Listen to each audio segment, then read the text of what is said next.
As often as possible, Irina Lutsenko visits her husband Yuri in prison. Until 2010, he was the Interior Minister of Ukraine. Now he's been sentenced to 4 years in jail for embezzlement and abuse of office. A few months ago, Yulia Tymoshenko was also imprisoned in this Kiev jail. It's overcrowded and notorious for its dreadful conditions. Inside, everything is geared to destroying people, humiliating them morally, dehumanizing and oppressing them. Anyone doing time here becomes an invalid. Many diseases are rife: tuberculosis, syphilis, AIDS, fungal infections, infections of every kind. But the former Interior Minister didn't remedy those prison conditions either when he was in power. After 2 years of detention, Lutsenko is emaciated. His wife and his lawyer say he's being refused adequate medical treatment. Lutsenko has contracted hepatitis. After he went on a hunger strike to protest against his imprisonment, his condition worsened. Yuri Lutsenko is the chairman of an opposition political party, one of the leaders of the opposition in the Ukraine. I'm firmly convinced his imprisonment is politically motivated.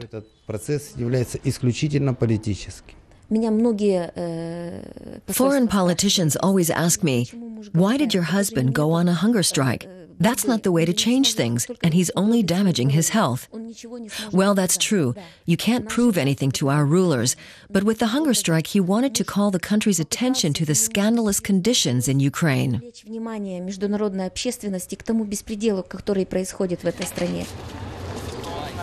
Currently, Ukraine is enjoying its role as one of the hosts of the European Soccer Championship, just at a time when leaders in Kiev have to justify themselves to European politicians.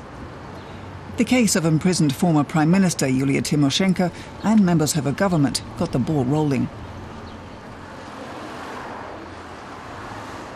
Eduard Bagirov is a human rights activist from Kiev. He thinks little of the Europeans' hasty conclusions. He says Tymoshenko's government also neglected to strengthen Ukrainians' rights.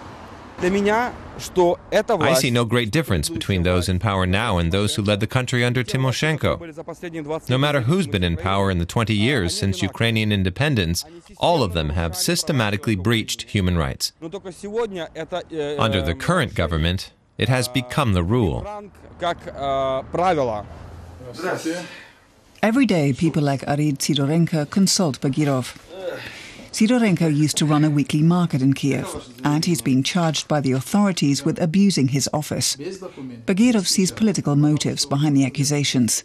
Sidorenko is a union member, and when the market was privatized, he asked the opposition for help. I'm a union man. Since they fired and indicted me, there are no leaders left. They all keep their mouths shut, and almost all my fellow union members have been dismissed. You have to help everyone, not just well-known people like Tymoshenko. You have to use one person's fate to call attention to that of tens of thousands. But what we're seeing is that everyone is only focusing on the case of a single person. In its latest human rights report, Amnesty International criticizes Ukraine. It says the judicial system is controlled by the government, and it condemns the abuse in the prisons. Those in power play down such criticism. Yes, we have infringements of human rights, for instance, when it comes to the right to a healthy life without environmental pollution. And not all our citizens are able to earn an adequate living. Those are budget problems, which we're trying to solve together, with economic reforms.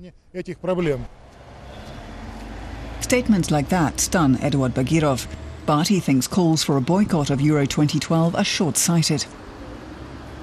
Bagirov is convinced that only dialogue with people from around the world will prompt Ukrainians to fight harder for human rights.